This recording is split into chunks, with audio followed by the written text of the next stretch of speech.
이제 이 시간 우리에게 주신 하나님 말씀 나눕니다. 오늘은 시편 58편 말씀을 함께 보겠습니다. 시편 58편 1절부터 11절까지 말씀 교독해서 봅니다. 통치자들아 너희가 정의를 말해야 하거늘 어찌 잠잠하냐. 인자들아 너희가 올바르게 판결해야 하거늘 어찌 잠잠하냐.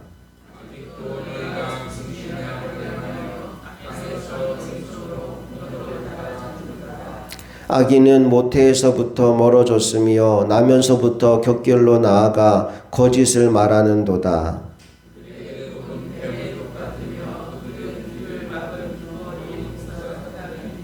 술사에 홀리는 소리도 듣지 않고 능숙한 술객의 요술도 따르지 아니하는 독사로다.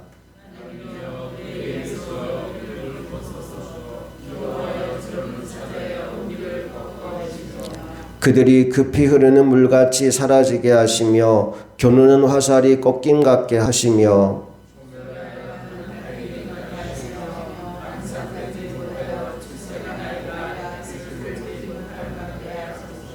가시나무 불이 가마를 뜨겁게 하기 전에 생나무든지 불붙는 나무든지 강한 바람으로 휩쓸려 가게 하소서.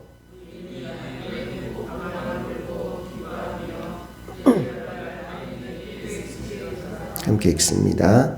그때 사람의 말이 진실로 의인에게 갚음이 있고 진실로 땅에서 심판하시는 하나님이 계시다 하리로다. 아멘. 얼마 전에 우리나라도 총선을 했습니다. 선거를 치를 때마다 느껴지는 안타까움 중에 하나가 뭐냐 하면 투표하기 전날까지 날마다 거리에 나와서 인사를 하잖아요. 그러면서 낮은 자세로 섬기겠다라는 이야기를 합니다. 그런데 일단 당선이 되고 나면 다음 선거 때까지는 그 사람 코빼기도 볼 수 없는 경우가 많다는 거예요. 1절 말씀을 보니까 통치자들아 라는 말로 말씀이 시작됩니다. 바로 그렇게 누군가의 위에서 정치하는 사람들, 다스리는 사람들에게 주는 메시지가 오늘 시편 58편의 내용인데 우리 1절 말씀을 다시 한번 같이 읽어봅니다. 시작. 통치자들아 너희가 정의를 말해야 하거늘 어찌 잠잠하냐. 인자들아 너희가 올바르게 판결해야 하거늘 어찌 잠잠하냐. 1절을 보니까 처음에는 그들을 부를 때 통치자들아 라고 불렀어요. 그리고 두 번째로 그들을 다시 부를 때에는 인자들아 라고 부릅니다. 그러니까 이 사람아 이렇게 말할 수 있겠죠. 왜 시편 기자는 통치자들을 향하여서 다시 그들을 부를 때 인자들아 라고 부를까요? 그 이유는 그들이 지금 당장은 높은 자리에 앉아서 절대적인 권력을 휘두르고 있지만 하나님 앞에서는 여전히 유한한 한 인간에 불과하다는 사실을 보여주기 위해서입니다. 또한 언젠가는 그 자리에서 물러가게 될 것이고 다른 사람이 그 자리를 차지할 거라는 메시지도 여기 담겨 있어요. 원래 권력이라고 하는 것은 다른 사람보다 높은 위치에서 남을 부리고 군림하라고 주신 것이 아닙니다. 다른 사람을 섬기라고 하나님이 주신 것입니다. 여러분, 왜 남을 섬기는데 권력이 필요할까요? 일단 약한 자들을 일으켜 세우려면 힘이 있어야 합니다. 자기 자신도 힘이 없는데 연약한 누군가를 돕는다는 건 말이 안 되기 때문이죠. 그런데 안타까운 게 뭐냐 하면 대부분의 권력자들이 자신에게 부여된 그 힘을 남을 섬기는 데 쓰려고 하지 않습니다. 오히려 그 권력을 자신의 권리라고 생각해서 섬김 받으려고 하고 또 자신의 이익을 챙기려고만 합니다. 오늘 1절 말씀처럼 정의를 말해야 하는데 잠잠하고 올바른 판단을 해야 하는데 그 판결을 하지 않습니다. 오히려 그 힘으로 악을 행하며 폭력을 행사한다라고 2절이 말씀해 주고 있어요. 2절 같이 읽어봅니다. 시작. 아직도 너희가 중심에 악을 행하며 땅에서 너희 손으로 폭력을 달아주는도다. 오늘 이 새벽 우리나라의 위정자들을 위해서 함께 기도했으면 좋겠습니다. 그들이 바른 정치를 하도록 자신의 이익을 위해 정치하는 사람이 아니라 정말로 연약한 이들을 섬기는 일꾼들이 될 수 있도록 우리 함께 기도하기를 원합니다. 또한 한 가지 우리가 마음에 품어야 할 것은 우리에게도 크든 작든 어떤 힘이 주어졌다는 사실입니다. 바라기는 그 힘을 나와 나의 가족만을 위해 쓰는 것이 아니라 정말 연약한 이들을 돕는 일에 쓸 줄 아는 하나님의 종들이 다 되시기를 주님 이름으로 축복합니다. 이제 6절 말씀 같이 읽어보겠습니다. 시작. 하나님이여 그들의 입에서 이를 꺾으소서. 여호와여 젊은 사자의 어금니를 꺾어내시며. 보세요. 지금 현실 상황은 힘을 가진 권력자들이 그 힘으로 연약한 이들을 괴롭게 하는 상황입니다. 그 상황 가운데서 우리가 할 일이 뭐냐? 바로 기도입니다. 하나님이여 라는 말로 시작되는 기도. 오늘 우리가 해야 될 일이 이 일이라는 사실을 6절이 말씀해 주고 있는데요. 그 기도의 내용을 보니까 한마디로 말하면 그들이 가지고 있는 힘을 제거해 달라는 기도를 하고 있습니다. 한번 생각해 보세요. 젊은 사자의 어금니를 꺾어버리면 더 이상 연약한 짐승을 물어뜯을 수 없게 되지 않겠습니까?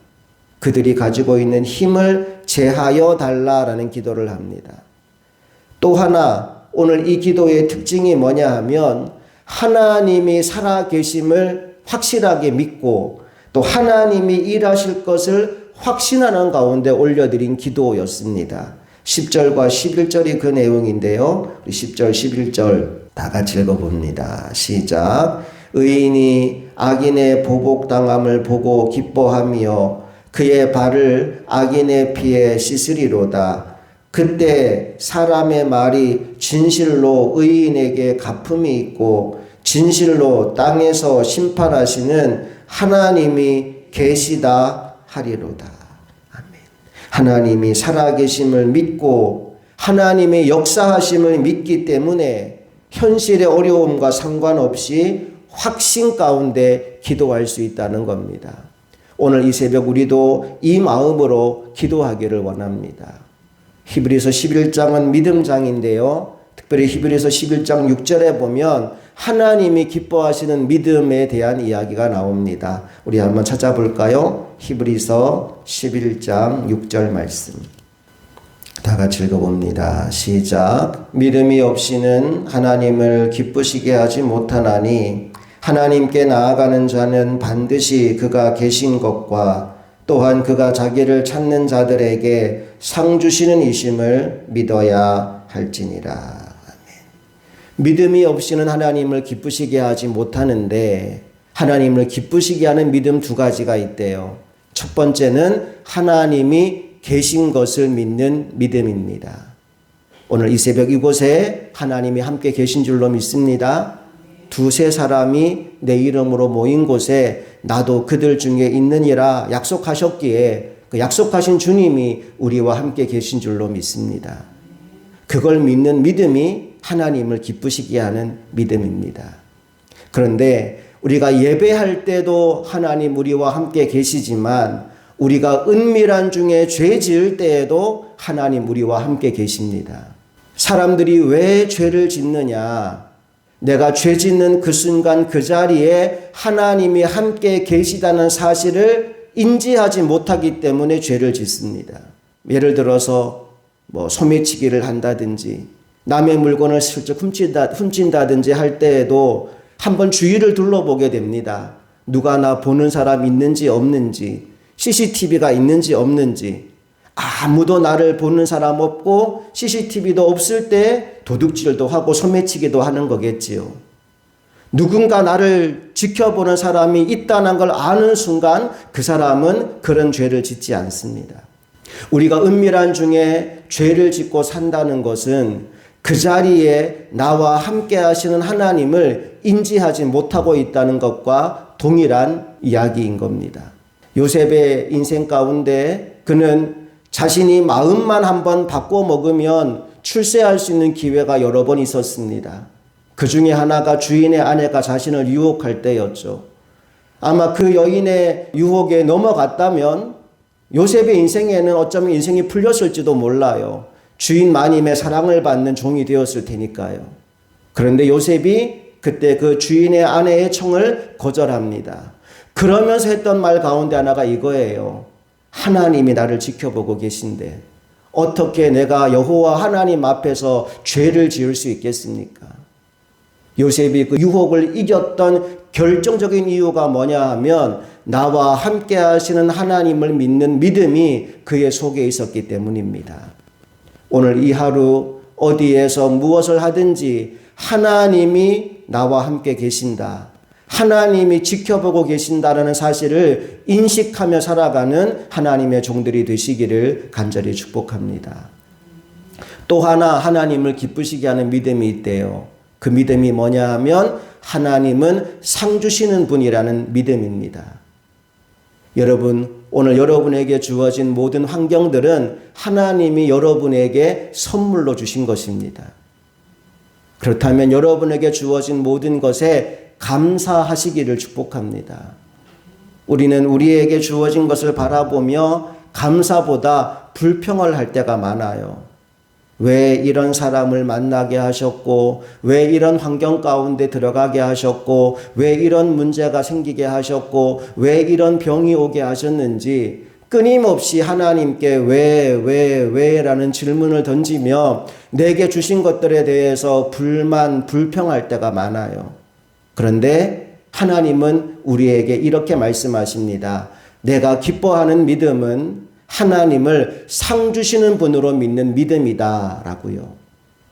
우리가 하나님이 내게 주신 것을 모두 좋은 것으로 인식하며 아멘으로 받을 때 하나님은 그 믿음을 통하여 놀라운 일들을 이루어 가십니다.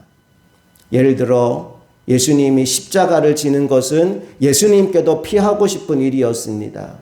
왜 나에게 이런 고통을 허락하시는지 예수님도 묻고 싶었을 것입니다. 그런데 예수님이 십자가 지심으로 말미암아 이루어진 결과가 무엇입니까? 온 인류의 구원입니다. 그를 믿는 모든 자에게 죄사함의 은혜와 구원의 은혜가 임하게 하시려고 악한 사단 마귀의 권세에서 모든 하나님의 사람들이 풀려나게 하기 위하여 그 아들 예수가 십자가 못 박히시고 피 흘리신 것입니다. 하나님의 뜻, 하나님의 계획이 이루어지는 그것이 우리에게 어마어마한 축복이기에 때로 우리 눈에 보이기에 고난과 어려움으로 찾아오는 것들 역시도 하나님의 손 안에서는 그 모든 것이 최고의 선, 최고의 복이 되도록 만들어주시는 분이십니다. 그러므로 오늘 이 새벽 하나님은 나에게 좋은 것만 주시는 분이시다. 하나님은 나에게 상 주시는 분이시다. 여러분, 이 믿음으로 하나님 앞에 나아가게 되시기를 간절히 축복합니다.